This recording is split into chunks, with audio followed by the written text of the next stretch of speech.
getting to that time, isn't it? I can't believe we're here. Sunday, early kickoff. We're going away to Mordor. We're taking on Rangers. And probably, I was thinking about this yesterday. I popped a wee tweet out about it. Felt there's a bit of a ripple effect thereafter from a lot of other takes and opinions and all the rest of it. But this, for me, is, dare I say it, on the cusp of it, but it feels like the biggest derby in a very long time. And I'm even going back beyond the last time that, it didn't quite go the way we wanted it to. There was some big derbies in that season as well, don't get me wrong, but this is the sharp end of the season where this is happening. Whereas back then, things were kind of decided, you would say, probably a lot earlier in the year. And there's also the third horse involved, which is Hearts, who played yesterday. So this, for me, like the pressure cooker, the intensity, the scrutiny, the result, the impact, everything around this game for me is going to be huge in the domino effect of how this league is going to run out. Earlier this week on the channel, we looked at what Celtic need to do to actually win the title. And I will say, mild spoiler from that one, but we did look at all permutations coming out of this match, how it would actually have an impact. And probably the one element that we didn't quite build into all that is the momentum, the psychological element of not picking up all 3 points in this game today, because although it's away from home and it is, you've got to say, a game that you don't go in expecting the win or anything like that. The players are going in for the win. We're going in there for the win, make no mistake about it. And coming out with anything less, it is just going to hurt, and it is just going to severely, maybe not severely, maybe that's a bit premature to go there, but definitely harm, the campaign for where we're at right now. There's a bunch of you joining us live and loud, by the way. Fist bumps to you all. Love to see it this early on a Sunday morning, by the way. Check us out. If you are joining us live and loud, or even after we've been live, love to see it. But smash the like button, goes a long way to supporting the channel. This is the squad as we are traveling to Mordor with them. No Austin Trusty, of course, he is suspended. And I say, I don't know if all these guys are actually in the matchday squad, but this is everyone who's available for selection in the squad, etc. And before we get the team sheet, probably in the next 10 minutes or so, there is a few interesting things to discuss. I think the goalkeeper is the number one topic on everyone's mind coming into this one. I was very thankful, by the way, get invited into a club for a night with Chris Sutton on Friday night. And speaking to Chris, which was fantastic, by the way, it was a fantastic experience for me to be a part of. But he was of the opinion that Sinisalo should start, but he believes Martin O'Neill will go with Casper. And it feels like that's maybe the consensus out there. No one really knows exactly how things are going to go. I didn't actually finish the press conference from yesterday. I was in two minds whether to go through it, basically from where I left off with you today. But we're going to get the team sheets soon enough. It's probably a bit redundant at this point. But this is the number one thing, which I think we might as well just wait for the team sheets to come out and then discuss the goalkeeper. Otherwise, we're looking at centre-backs, which, Dane Murray had a pretty solid performance on Thursday night. Featured well in the breakdown, I think, that we did on the channel. And, was actually catching some plaudits from neutrals out and around the kind of the scouting spheres and all the rest of it that I kind of find myself in on the internet. So definitely done himself no harm coming into this game. But Benjamin Arthur, who's been brought up the road from Brentford, who is a well-regarded top prospect, similar, of course, to the last one that we had in JSP. So you would never, you never know.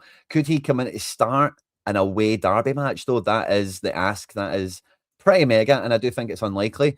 Martin O'Neill maybe had a bit of a Freudian slip maybe a week or two ago when he discussing Benjamin Arthur and Stephen Welsh in particular, and describing this role as fourth choice centre-back. So I am of the opinion Murray is probably going to come in to start this one personally. And I think based on what we've seen from midweek, you're probably going to see Kieran Tierney start on left back, of course. And again, Araujo, I'm fairly certain was in training and all the rest of it. I don't think there's any reason to suspect he was left at home for injury or anything. More so just give Donovan and Ralston some minutes. So I think ultimately this is how the back four is going to shape up. Now, the defence, we spoke about this actually going into the Stuttgart game, I think it was, but we had 8 clean sheets under Brendan Rodgers, and we've actually now had 8 clean sheets under Martin O'Neill since we picked up the clean sheet away in Stuttgart, which is, like in the early parts of the season when we were picking up points and Hearts were just like, oh, Hearts are doing nice, aren't they? And Rangers had Russell Martin and all the rest of it. Our defence was the thing that was getting us by. Schmeichel wasn't letting things in. And between, obviously we had AJ and Vickers and different players involved as well, but the defence was the thing that kept us afloat. And if Martin O'Neill was getting a bit of defensive solidarity back in there, with, I would suggest, the change of goalkeeper perhaps being the catalyst for that. However, it maybe works with the inclusion of Araujo, the further emergence of Tierney through the season. I think the defence has the potential to play very well today. We do worry in these games, of course, for those flashpoint moments, those rush of blood to the head scenarios where the ball turns over quickly, there's a mistake, referee gives play on or something. These different things can happen. And I don't think you outwardly look at the defence and think we'll be cool, calm and composed and none of that's going to happen. You kind of feel that there will be those moments where your heart's in your mouth for a minute or two, So all things being equal, I think this defence is good enough to have a great game, but I don't go into the game thinking it's going to be bulletproof, The midfield, Callum McGregor's going to play, of course, we know that. Now, the big talking point coming out of Thursday is Negren, or McKeown more specifically, I suppose. Playing in this attack midfield position off the striker gave us a lot of energy and a lot of legs, a lot of what Negren gives us, but maybe not quite to that same sort of panache or whatever in terms of positioning and just getting shots away on the regular, but definitely gave us a bit more vigour. It was definitely a lot more intense in the running of the channels and supporting whoever was on the ball, and gives you a totally different dynamic in this forward position, because normally it's been Rio Hatate that's been in this position until Negren's been found a role in here, and otherwise with McKeown he would be finding himself elsewhere. And Hatate feels like he's been given his diminishing returns in this second forward kind of slot. The big difference on Thursday for me, of course, McKeown gave us lots and was a huge factor for how that game went, no doubt about it, don't get it wrong.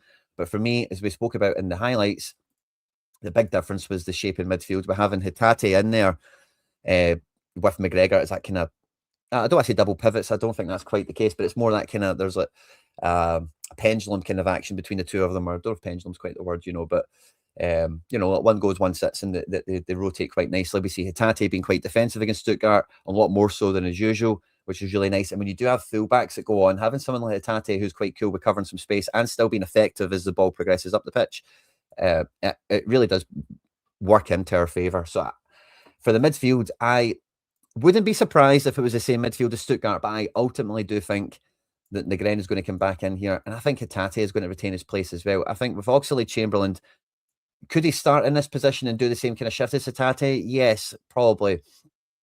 But I don't know. I think when you think about the game from the bench and the second half, etc., I think number one, Hatate is not going to be phased by the occasion. Not that Oxlade-Chamberlain or McKeown, for that matter, necessarily would be. But I think Hatate is just, the guy, been there, seen it, done it, got a good role in the team, got a really good shift out of him and positionally, and I go to underscore that again, positionally, really good shift in the game on Thursday night.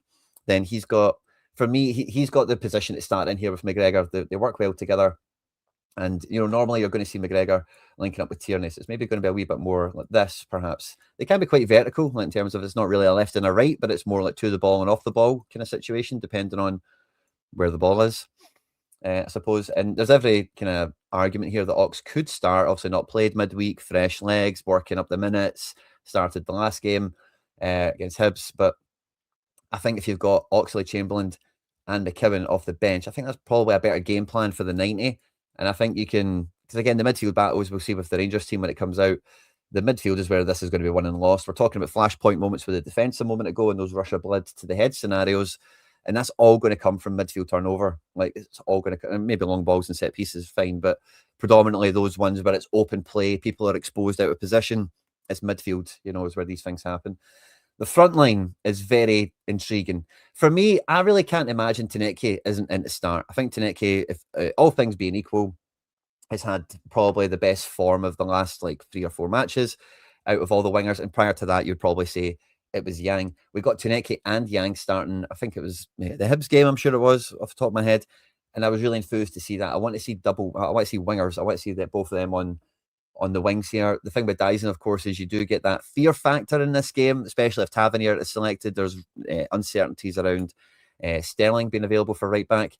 So I get the intangible that Dyson brings to the equation in this game. Could that maybe mean he starts at centre forward? Because again, Adamu was okay in Stuttgart without being notable, and Chvanchara has been active without being overly productive. And Ian Atchell's been a bit of a mystery. So the centre forward is like a real rock, paper, scissors effort, before the game between the 3 of them, it feels like. And I'll jump into the chat in a second and see what your thoughts and feelings is on it as well. Maybe some of you guys want to see, I don't know, Negren in there. Negren finished the game next to McGregor in there. I don't know. Oxlade-Chamberlain start next. I see some of you, I think it's veracity here. No for Hatate. Doesn't care. He'll get sent off or give the ball away. Well, in terms of like the sending off thing is totally fair, right? But I'm not going to go back to Bologna and chat about that personally.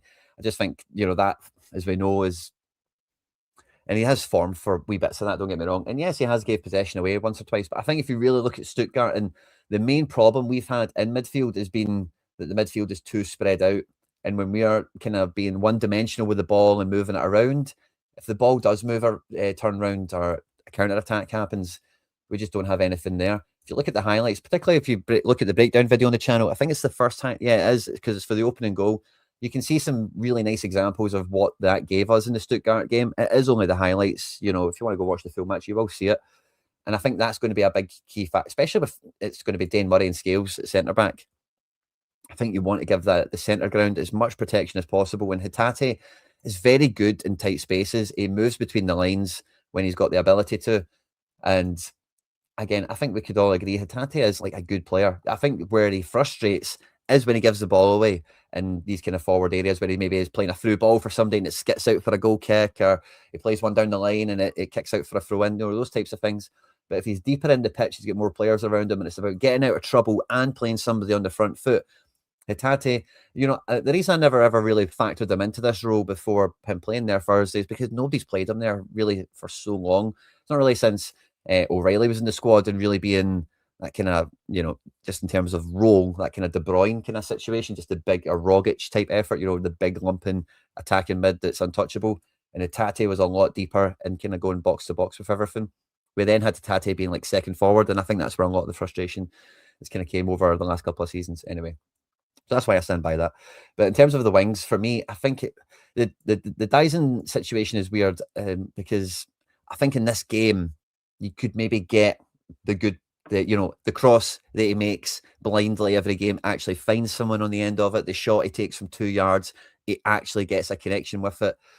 And it maybe just causes some errors up there. We do get good currency from that, it must be said. Let me see what you guys are thinking and feeling in the chat.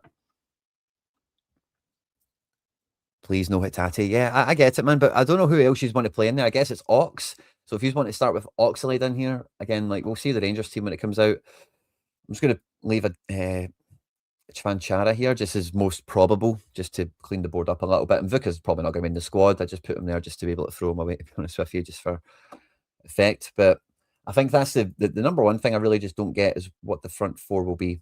If you just think Oxlade-Chamberlain is going to be in here, I think he gives you a bit of presence, he maybe gives you a bit of bite and adds an increase in level.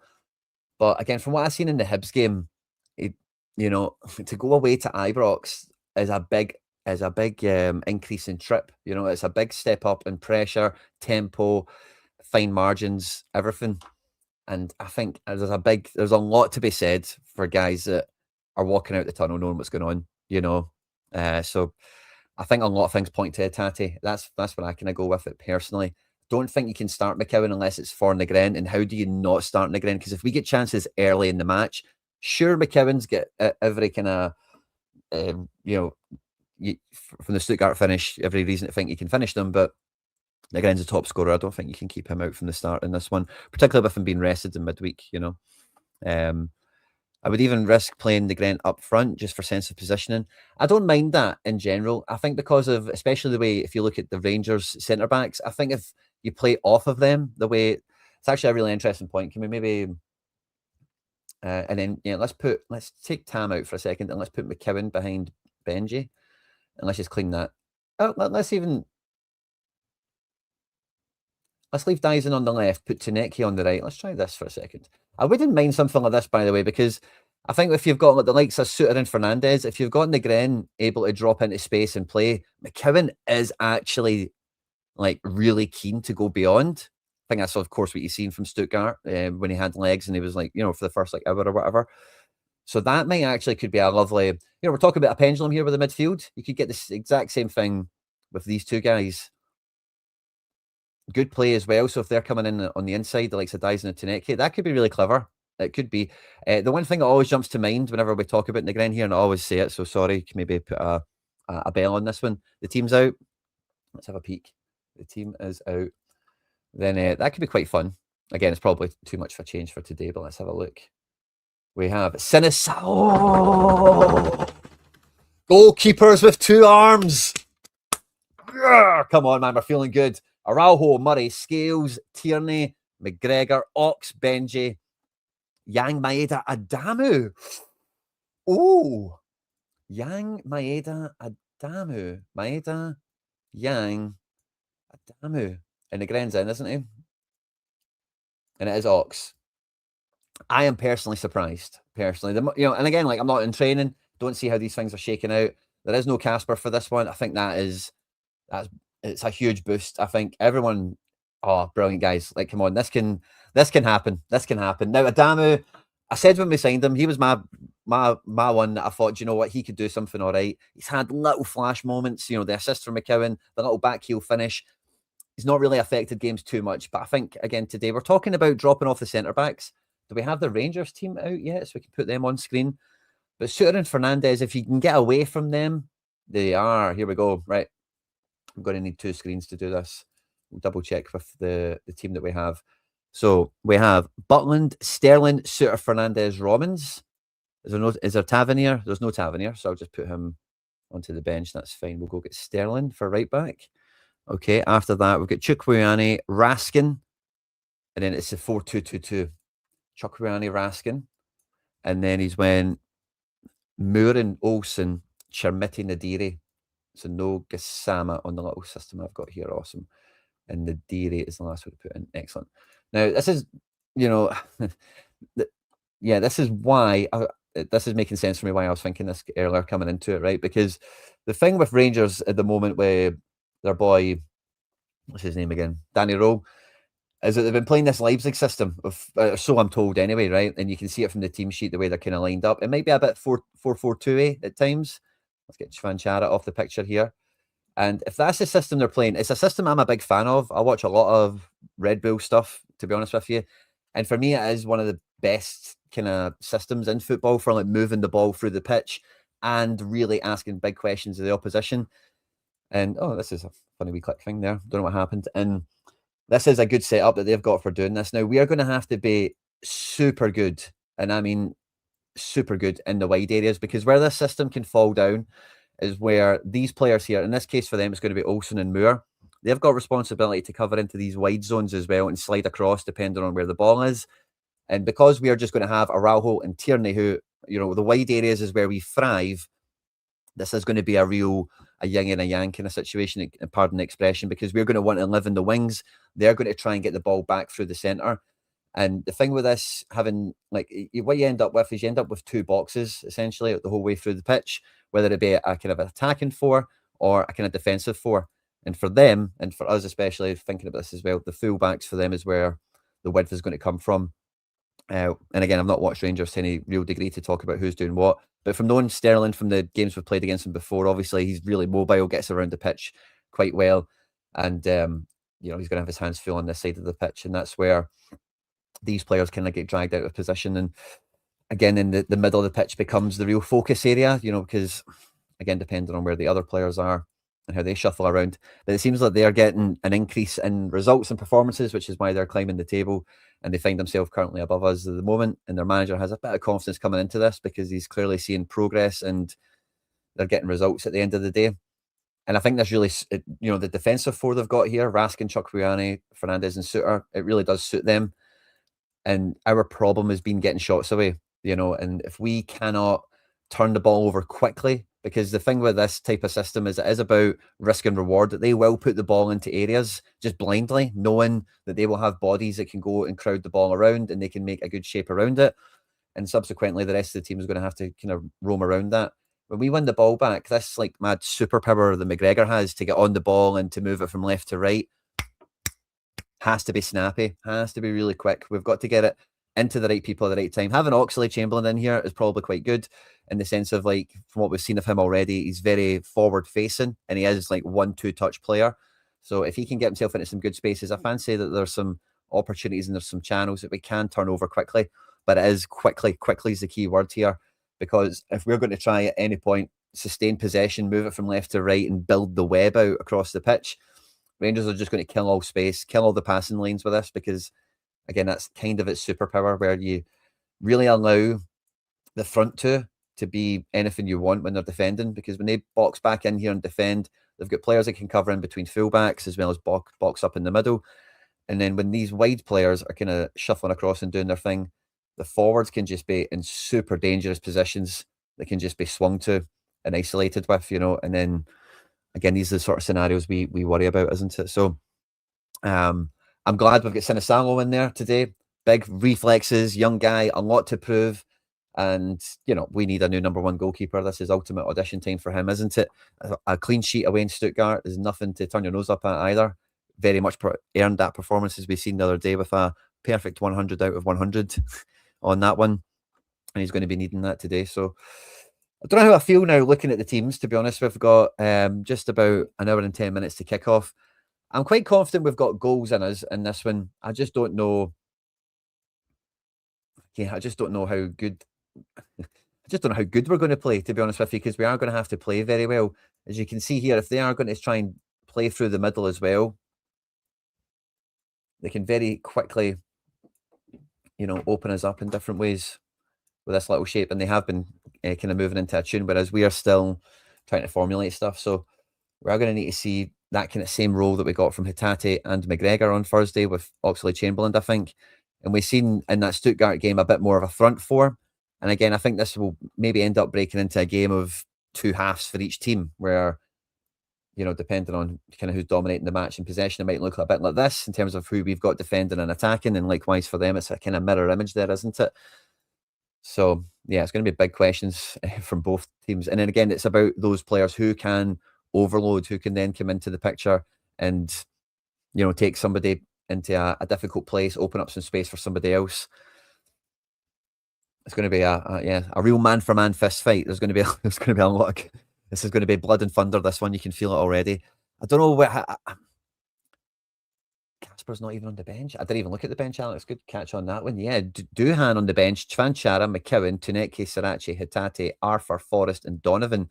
That is the only surprise there. Interesting. So I don't know what to make of that, to be honest with you. That's an interesting one, by the way. I don't know if I'm confident, but I do think we've got a goal or two in us in here. I do think that we've got enough about us to open them up and get one or two. I think the first goal is going to be high currency, high value in this one.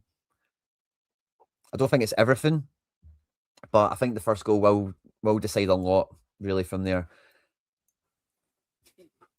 We all know about the refereeing decisions. I'm not going to get into any of that before anything actually happens, of course. I am, let's have a look at that Rangers team again. Who's on their bench? We've got Magoma, Jiga, Tavernier, Asgard, Bajrami, Gassama. Their bench is Miovsky. Their bench is actually, they've got clear options on it. Is probably the easiest way I can put it, So they've got players they can use for sure, as do we.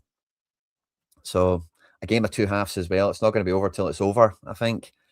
Even at 2 goals ahead, if there's still plenty of time on the clock, these games can turn around dead quickly if that happens for any team as well. Good to remember.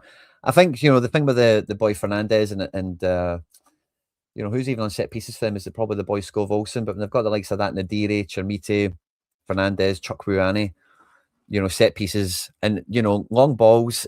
I don't want to say it as long balls, right? Because with this kind of Red Bull football, long balls is about putting the ball into an area, and then making everyone react around it and trying to just force an error. It's a risk reward type strategy. That's kind of the whole premise of it. And they've got the sort of players that can win first balls, get off second balls. And yeah, I think we need a really clean defensive kind of 4 in here, where the space needs to be killed, passing lanes can't be opened up, and runners need to be stuck to like glue. You can't let anyone away from you. Is Oxlade-Chamberlain got that sort of shift in him? Do we want that sort of shift in him? Do we want Skov Olsen maybe trying to get in and out on Tierney out there, and then maybe somehow he can maybe get himself freed up in between the spaces, and then we're looking at kind of bounce out from there? I could see it. Discipline, fine margins.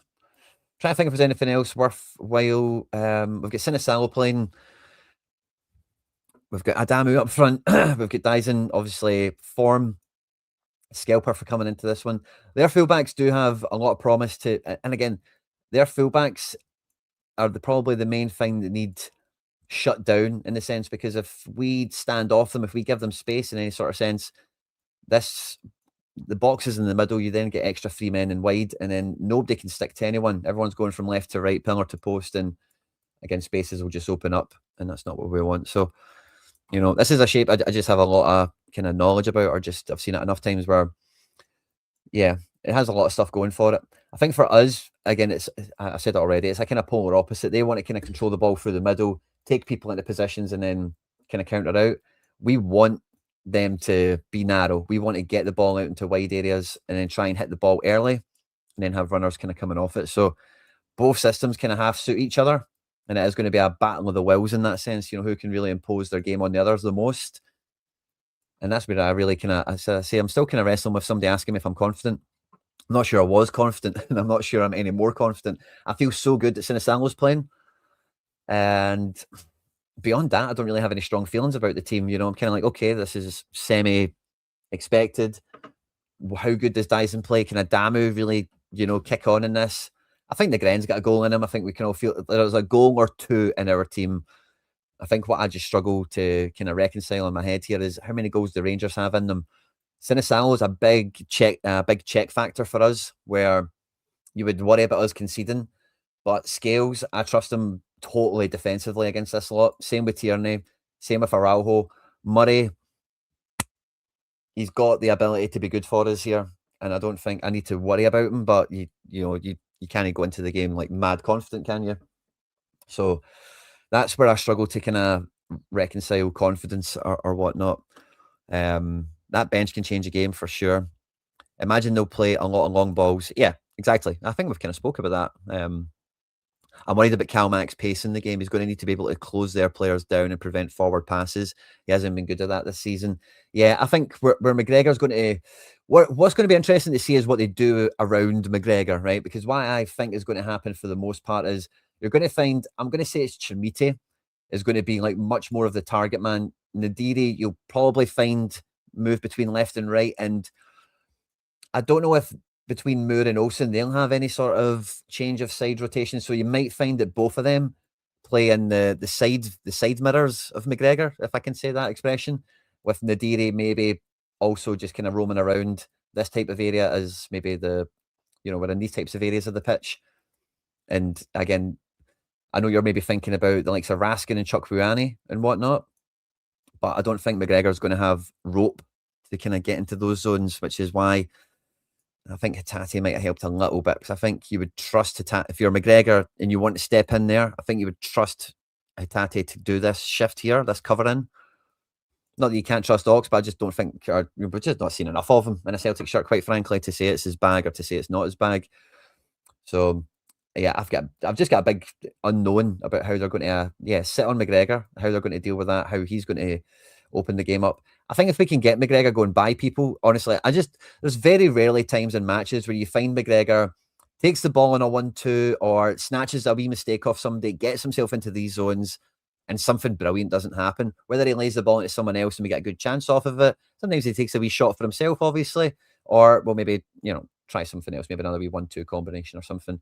So if we can get McGregor going forward, I'm always up for that. But again, is he going to have the confidence to do that? I don't think so. So his role's maybe going to be limited to that control or metronome thing of just finding space and playing it out. And hopefully if Ox has maybe just got a wee bit more of a license to be, go and get lost in the game, go and find the pocket. And McGregor, you just have to know where he is at all times, receive the ball and 1-2 touch, bang, Oxlade is peeled into this little zone, and then from there, we're really attacking and we're going forward. Then I think McGregor could really be effective in the game. But beyond that, I think he runs the risk of, as always, depends on how they deal with the centre in here when we try and play out, or when the attack's a bit further up in the pitch. Will also be really interesting to see. I've just not watched enough of Rangers. I know a lot of Celtic fans this season have watched more SPFL action than ever before, watching the rest of the title race kind of unfold. Sadly, I've just not been doing that personally, so I can only talk about what I've seen of Rangers in the build-up to the game rather than directly I'll watch them against so-and-so last week or whatever. But yeah, this is the biggest derby for as long as I can remember, and I genuinely don't know how it's going to unfold. I think last thing I would no, this is the last thing I wanted to end the show with. So some of you are not always into this, right? But a big thing that I get up to in my spare time, and particularly around all the content and everything I do, is fantasy football. And I did have Sinisalo in some lineups, which is fantastic. So I just want to double check and have a wee peek at them, because they might be on for something. I was on tender hooks that Schmeichel was going to play, and I might needed to roll up some backup Schmeichels. Oh, I've got Tuneki on the bench. And the big Celtic team, that's a bit of a bummer. I've got a full starter here, which is nice. Double fullbacks, Oxlade-Chamberlain. I guess I just kind of followed the hunch on that. And I think I've got probably... I got one up here. I got a 7 aside. I do. I didn't pick a goalkeeper though for that when I bricked it. And I've got a wee 7 aside here of ex-Celts, which is fun. And last thing I'm going to peek at, then I'll lovies and leavies, because it's pre-match time. We're getting there. Under 23s. There we go. Murray and Sinisalo doing it for the Wonder Kid teams. That's all good crack. So yeah, score predictions. How is this one going to shake out? I think we've got a goal, or yeah, I think we've got 2. I think Celtic can score 2 in this one. Yeah. I'm going to do it. Celtic are going to win this one, boys and girls. We're going to do it. I can feel it. I don't know how. I don't know why. Maybe it's the goalkeeper. Maybe it's a little bit of Stuttgart forward momentum. Maybe it's the words of Luke McKeown post-match. A wee bit of Martin O'Neill factor as well. I'm going to go with 2-1. I'm just going to do it, guys. Shoot me if you want. Maybe it could be a draw. I did feel... I kind of feel the same way I did coming into the Stuttgart game. But I think, yeah, 2-1. 2-1 to the Hoops. I can see it happening. I think their centre-backs... I think their full-backs are good, but I think their centre-backs, we can... Ultimately, I think we'll be able to get something out of them. Goalkeeper isn't perfect, has form for a mistake or two. And the first goal is crucial. If we get the first goal, I think that says a lot for how the game goes from there on in. Even if we don't, I don't rule anything out thereafter. I'm going to go for 2-1 to the Hoops. Sinisalo was the headline maker on Thursday night. Who could be and will be the headline maker today? It feels like it's Negren's game just because it's been Negren's season by default in a weird way. I don't know. Something's pulling me towards Tierney. I don't know why. I think Tierney could have a big one today. It'll be interesting to see. I don't know. I've not really got any strong feelings or any kind of... Oh, yeah. Oxlade-Chamberlain, of course, has that kind of Juninho factor where it could just... And that's what I said when we signed him. As long as we get a Juninho moment out of Oxlade-Chamberlain, I will take it. I will be more than happy with that. Maybe we have a Juninho game from him here where he just turns up and he just rinses it and wins. Is a bit of a one-man band for it. That's how I remember it anyway, for what it's worth. But 2-1 to the Hoops. Headline makers kind of up for grabs, I suppose, on whoever is the match winner. Negren, I don't know, I've got a wee thing maybe for Tierney in this game, just with the wide areas being effective. If he is just, so again, if Dyson kind of goes into second forward here, we could have a Tierney really high on the pitch. Again, that does open up some stuff, so maybe we need to be mad careful for that. Again, that's why I'd rather have Tate be in here. But yeah, I think Tierney could have a big one. I'm going to go with Tierney. Tierney to be the headline maker. If you're going to the game or you're going out and about for it, have fun, guys. Travel safe. Stay out of trouble. We'll be back for a bit of post-match reaction on the channel. Subscribe for more content like this. Hit the like button if you've not done so already, of course.